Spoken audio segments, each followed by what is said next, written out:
नमस्कार दोस्तों और जय हिंद मेरे देशवासियों। आज मैं आपको ले चलता हूँ एक ऐसे देश की तरफ जो बहुत ही खूबसूरत है और अपने एशिया में ही है। हवाई जहाज़ के ऊपर से मैं शेयर कर रहा हूँ कुछ 10 वीडियो। क्या इन जगमगाती लाइटों के बीच बसे शहर, खूबसूरत से शहर का नाम आप गेस कर सकते हैं? देखिए, सोचिए और बताइए क्या हो सकता है इस शहर का नाम। शायद मेरी बातों से आप लोगों को कुछ क्लू, हिंट मिल गई होगी। फिर भी थोड़ा सा गौर फरमाइए, दिमाग पे जोर डालिए और देखिए। काफ़ी खूबसूरत शहर है ये। चूँकि रात का समय है इसलिए कुछ ज़्यादा समझ में नहीं आता। कहीं से भी आप ऊपर से वीडियो कर लीजिए, आपको सब शहर एक से लगते हैं। फिर भी इस शहर का नाम खूबसूरती के लिए, प्राकृतिक सौंदर्य के लिए बहुत ही फेमस है। इसलिए मैं फिर से कहना चाह रहा हूँ कि बड़े ध्यान से देखिए, शायद आपको समझ में आ जाए। बहुत ही खूबसूरत है। और मैं इंडिगो की फ़्लाइट में हूँ। इंडिगो की फ़्लाइट के बारे में अगर मैं कहूँ तो फ़्लाइट बड़ी साधारण सी है। इसमें कोई टीवी स्क्रीन नहीं है, कोई डिस्प्ले नहीं है, चार्जिंग पॉइंट भी नहीं है। लेकिन इंडिगो का जो स्टाफ है, क्रू मेंबर्स हैं, वो बहुत अच्छे हैं और वो पूरी कोशिश करते हैं कि किसी को कोई समस्या ना हो और तुरंत अटेंड करते हैं। और जो भी आपने सुविधाएं ली हैं उसका पूरा ख्याल रखते हैं। तो इसलिए इंडिगो के स्टाफ के कारण इंडिगो की फ़्लाइट को हम 5 में से 4 नंबर ज़रूर दे सकते हैं। चूँकि ये फ़्लाइट बहुत ज़्यादा दूर नहीं है। मैं कलकत्ता नेताजी सुभाष चंद्र बोस अंतर्राष्ट्रीय एयरपोर्ट से निकला हूँ, कलकत्ता से। और ईस्ट एशिया की तरफ ही एक छोटा नहीं है, काफ़ी बड़ा है देश। इस देश के लिए निकला हूँ और 3-3.5 घंटे में इस देश में हम पहुँच जाते हैं। क्या आप मुझे बता सकते हैं ये कौन सा है देश और क्या हो सकता है इसका नाम?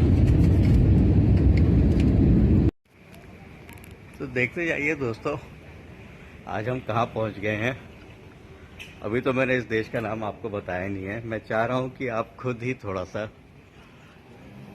प्रयास कीजिए अपने स्तर पर कि क्या हो सकता है इस देश का नाम। कुछ ना कुछ तो जरूर होगा। हाय हाय,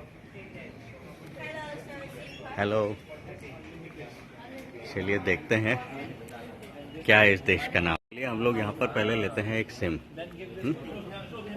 और फिर देखते हैं। अब आ गए हैं इमिग्रेशन में और इमिग्रेशन की कतार काफ़ी लंबी है, आप लोग देख सकते हैं। और कोशिश करिए, पहचानने की कोशिश करिए कि हम कहाँ आ गए हैं। क्योंकि इस देश की भाषा मुझे भी नहीं आती और शायद आप लोगों को भी नहीं आती। तो इस देश की भाषा में जो कुछ लिखा हुआ है वो शायद आप भी ना पहचान पाएँ मेरी तरह। चलिए प्रयास करते हैं। इमिग्रेशन हो जाने दीजिए, फिर मैं बताता हूँ। और हो सकता है आप में से कुछ ऐसे तजुर्बेकार लोग हैं जो शायद पहचान भी गए हों कि क्या है इस देश का नाम। बड़ी आसानी से हो गया है मेरा इमिग्रेशन का काम और अब हम आगे बढ़ते हैं, चलते हैं, जानिए क्या है इस देश का नाम। हम आगे बढ़ रहे हैं और ऐसा नहीं है कि मेरे दोस्तों को ये नहीं पता है या मेरे चैनल को देखने वालों को ये नहीं पता है कि हम कहाँ हैं। चलिए आगे बढ़ते हैं और देखते हैं क्या है इस देश का नाम।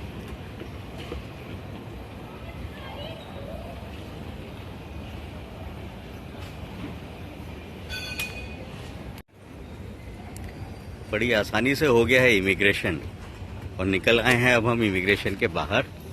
चलिए देखते हैं क्या है इस देश का नाम। आगे बढ़ते हैं और देखते हैं क्या है इस देश का नाम। अगर आप लोगों को समझ में आ रहा हो तो बताइएगा ज़रूर मुझे।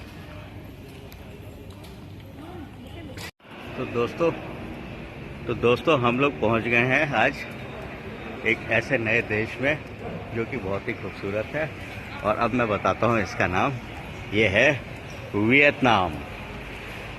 ये है वियतनाम, बहुत ही खूबसूरत शहर, बहुत ही बढ़िया, ब्यूटीफुल, या दैट्स व्हाट। और चलिए सबसे मिलते हैं आज। हमने अपनी ग्रैब बुक कर दी है। यहाँ की जो टैक्सी है, जैसे हमारे यहाँ ओला और उबर चलती है वैसे यहाँ पर ग्रैब चलती है। और हम आ चुके हैं। बहुत स्मूथ इमिग्रेशन है, बहुत फ्रेंडली कंट्री है। चलिए देखते हैं आगे का हमारा सफ़र कैसा रहता है और बने रहिए हमारे साथ, मेरे साथ। मैं आपको वियतनाम में जहाँ जहाँ घूमने जाऊँगा वहाँ सबका एक्सपीरियंस आपके साथ शेयर करूँगा। तो दोस्तों एयरपोर्ट से निकलने के बाद हमने एक वियतनाम का एक ऐप है, जैसे हमारे यहाँ ओला और उबर चलता है वैसा यहाँ पर है ग्रैब ऐप। उस ऐप के थ्रू एक टैक्सी बुक करी और उस टैक्सी में हमने अपने होटल का एड्रेस डाल दिया था और हमें तुरंत बुकिंग मिल गई। बुकिंग मिली तो ये भाई साहब आए हैं, इन्होंने हमें पिक कर लिया और ये इनके गाड़ी में जो है गूगल बाबा की देन से अपना नक्शा चल रहा है और इस नक्शे के हिसाब से ये चल रहे हैं। हम भी देखते जा रहे हैं कि हमें कहाँ ले जा रहे हैं।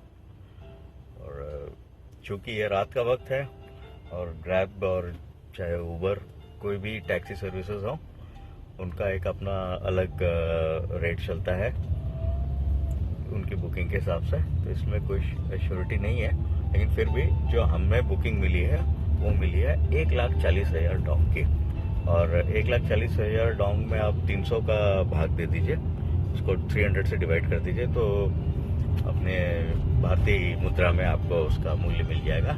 और नीचे डिस्क्रिप्शन पे अगर संभव होगा तो मैं लिख के आपको भेज दूँगा।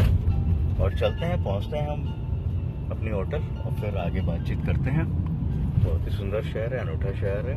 सड़कें अभी तो काफ़ी चौड़ी दिख रही हैं यहाँ पर, हो सकता है एयरपोर्ट के आसपास की सड़कें हैं इसलिए। और चूँकि रात के 3 बज रहे हैं तो यहाँ पर अभी ट्रैफिक बहुत ज़्यादा नहीं है। चलिए मुलाकात होती है होटल पहुँचने के बाद।